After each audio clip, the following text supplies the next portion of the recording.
Assalamualaikum warahmatullahi wabarakatuh, sahabat YouTube semuanya. Jumpa lagi dengan Matahari dari Barat.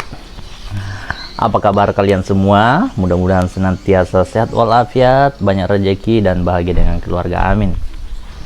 Kali ini kita akan membahas tentang sepak terjang Pak Mahfud MD yang seakan-akan menyerang Kementerian Keuangan dan Kementerian BUMN, dalam hal ini Ibu Sri Mulyani dan Pak Erick Thohir. Ya, kita sudah saksikan bersama ya beberapa pernyataan konferensi pers yang diadakan oleh Mahfud MD. Yang pertama, membongkar tentang dana misterius atau dana mencurigakan, transaksi mencurigakan yang terjadi di Kementerian Keuangan, ya, yang terbagi dalam beberapa departemen-departemen seperti perpajakan, ya, bea cukai, ya, segala macam. Nah, tapi setelah itu tidak ada follow up-nya lagi. Ya, bukan main-main, 300 triliun lebih transaksi mencurigakan, ya. Tapi sampai hari ini belum ada diumumkan bahwa rekening ini diperiksa atau Ibu Sri Mulyani diperiksa oleh KPK, ya. Kenapa bisa begitu? Jangan-jangan sudah dapat cair nih. Ya, atau biasanya kan begini ya, kalau orang mau malak itu kan biasanya kuar-kuar gitu ya kan, tapi begitu sudah dapat jatah udah diem tuh. Jangan-jangan ada yang seperti itu. Nah, jadi apa ya, sepak terjang Pak Mahfud MD ini sangat, menurut saya itu bisa mengancam rezim Pak Jokowi. Kenapa? Karena perbankan itu, perpajakan itu atau Kementerian Keuangan ini itu sangat penting dalam keberlangsungan hidup bernegara, karena disitulah pemasukan uang-uang dari pajak, ya, yang membiayai sebuah negara. Nah, ketika aib Kementerian Keuangan ini diumbar, ya, ke seluruh lapisan masyarakat, ya, masyarakat akan berpikir, waduh, berarti selama ini uang-uang pajak kita ini ditilep nih sama pejabat nih. Kurang ngajar, daripada pejabat yang makan mendingan gue makan sendiri. Nah, itu persepsi yang muncul di dalam pikiran masyarakat seperti saya, dan mungkin masyarakat yang lain juga akan seperti itu persepsinya. Akhirnya apa? Akan terjadi kemerosotan pendapatan pajak yang akan mengakibatkan pemerintah akan kesulitan membayar cicilan-cicilan dan pokok-pokok utang-utang negara yang besarnya hampir 10.000 triliun itu. Nah, apa yang akan terjadi jika negara gagal bayar utang atau default? Negara kan bangkrut seperti Sri Lanka. Jadi ini langkah Pak Mahfud MD ini sangat membahayakan negara loh. Iya, membahayakan negara. Bayangkan kalau negara kita default seperti Sri Lanka, ya, warganya menyerang istana. Karena apa? Karena istana terlalu dinilai korup begitu, ya, oligarki, ya, dinasti dibangun, sementara masyarakat sengsara, korupsi seakan dibiarkan.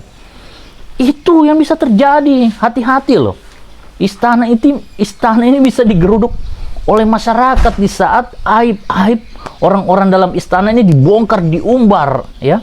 Saya tidak habis pikir bahwa Pak Mahfud MD ini kan satu tim, ya, berada dalam kabinet Bapak Jokowi, tapi kenapa dia mengumbar aib kabinet yang lain, ya?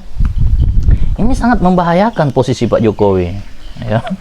Amarah masyarakat ini bisa terbakar loh. Negara bisa bangkrut, bisa default. Kalau tidak ada lagi masyarakat yang mau membayar pajak, negara bisa bangkrut. Cicilan tidak bisa dibayar, apalagi pokok utang. Maka surat-surat berharga negara itu ya bisa dimiliki oleh swasta. Ya. Nah, swasta akan lebih kaya daripada negara. Akhirnya swasta lah yang akan mengatur negara. Ya, mungkin kita saat ini bisa melihat bahwa memang negara ini seakan-akan diatur oleh swasta. Ya. Dimana coba lihat kita, misalnya Pak, orang kaya, ya, siapa, Sandiaga Uno, loncat dari partai ke partai dan mendapat posisi-posisi penting, ya. Dulu dia loncat ke PAN, ya kan, akhirnya dicalonkan menjadi wakil presiden dari PAN, ya. Terus sekarang loncat ke P3 lagi, dan sekarang digadang-gadang untuk menjadi wakil presiden dari P3. Ini enaknya jadi orang kaya, ya. Sementara aktivis-aktivis kawakan yang berdarah-darah, ya kan, yang menentang Pak Soeharto karena dinilai pemerintahannya penuh dengan korupsi, kolusi, dan nepotisme sehingga harus diturunkan. Ya, aktivis-aktivis 98 itu seperti Adian Napitupulu dan Budiman Sujatmiko. Mereka hanya jadi tim sukses di setiap ajang kontestasi pemilihan presiden. Aduh, padahal mereka secara retorika, ya kan, secara track record itu sangat membanggakan negara, ya. Nah, itu nasib, ya. Jadi kalau mau jadi presiden atau wakil presiden, mendingan sekarang jadi pengusaha saja.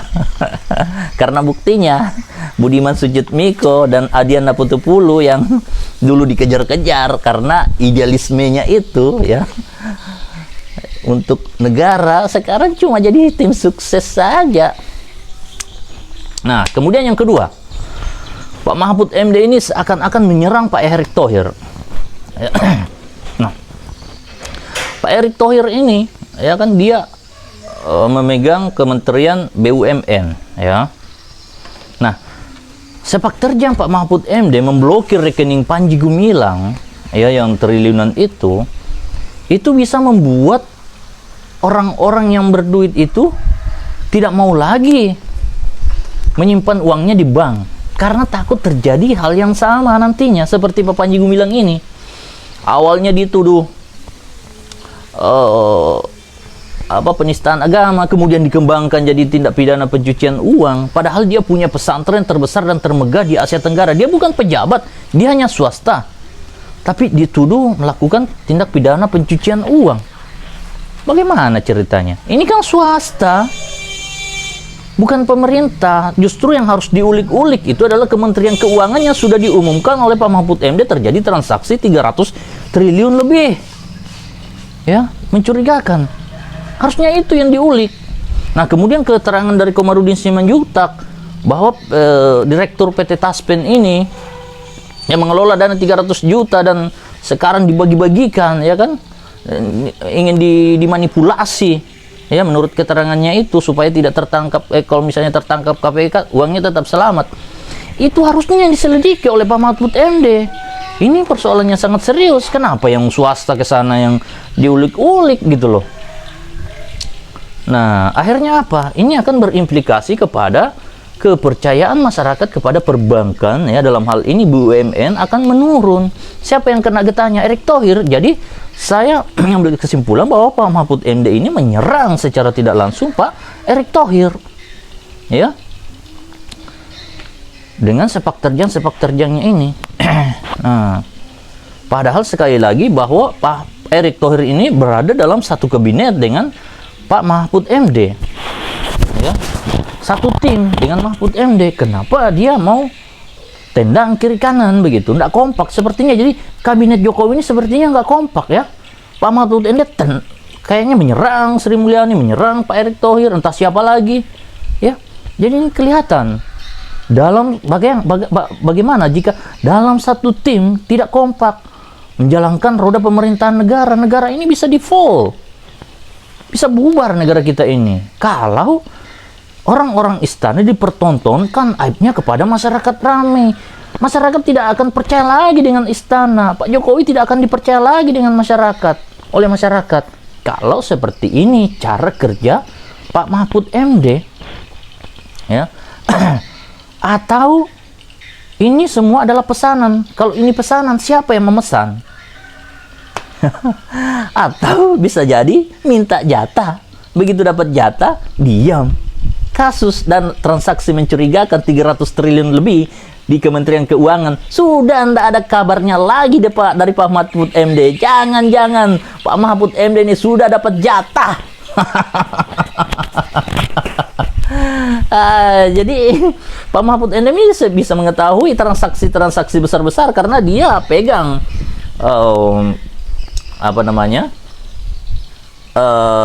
instrumen-instrumen yang bisa tahu semua peredaran uang, begitu. Dia pegang kepolisian, namanya juga Menko Polhukam, ya kan? Nah, jadi itu kecurigaan saya kepada Pak MD ini. Ya, ini kan saya bukan menghina, tapi ini mengkritik. Ya, bagaimana bisa kita dalam satu tim yang saling mempermalukan seperti itu, ya, saling membongkar aib. Akhirnya tim, ibarat sebuah perusahaan itu bisa bangkrut. Kepercayaan masyarakat terhadap perusahaan itu bisa berkurang, bisa hilang. Apalagi ini negara. Rahasia negara itu harus dijaga dengan baik. Tujuannya apa? Untuk menjaga kepercayaan masyarakat. Kalau rahasia negara itu dibongkar, kepercayaan masyarakat terhadap negara itu hilang, ini maunya apa? Negarawan kok begitu? Membongkar aib negara? Jadi saya ngelihat bukan negarawan ini. Tidak ada negarawan seperti itu, tendang kiri, tendang kanan, saling serang kabinetnya. Ya, jadi ayo dijaga marwah negara ini loh, Pak. Jangan begitu caranya. Kalau cuma mau menonjolkan diri sendiri, mencari popularitas, ya kan, supaya bisa naik jadi wakil presiden, jangan-jangan kecewa ini sama Pak Jokowi.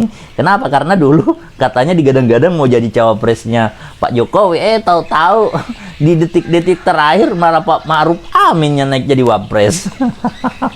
Kecewa lah Pak Mahfud MD. Jangan-jangan Pak Mahfud MD ini mau balas dendam sama rezim Jokowi sehingga dia membuat kegaduhan di dalam kabinet, tendang sana, tendang sini, serang sana, serang sini, ya kan, tanpa solusi dan penyelesaian. Hah, itu kritik saya kepada Pak Mahfud MD. Matahari dari Barat. Assalamualaikum warahmatullahi wabarakatuh.